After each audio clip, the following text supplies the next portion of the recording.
Okay, welcome to Stillblissstudios. This is the recording booth here. We're going into the studio, opening up the soundproof doors.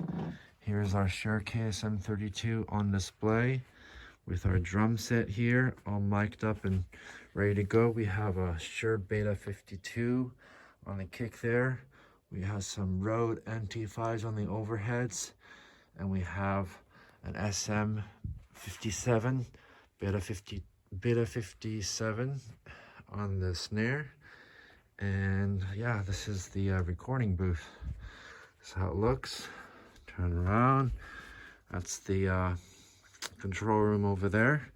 Close both of these doors and it gets nice and soundproof in here. That's the soundproof room that has the drums.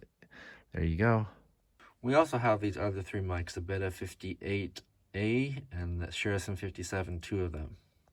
Alright, so that was the recording booth area.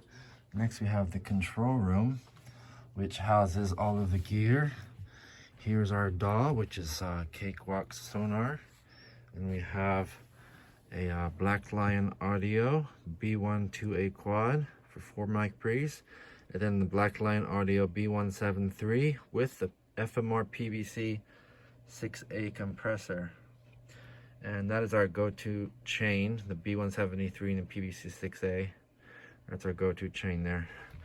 And we use Antares Auto-Tune, SoundForge, Waves, and T-Rex 3 for mastering, standard for mastering. Yeah, and this is the 2020 Stillbliss video. Thanks for watching. Thank you.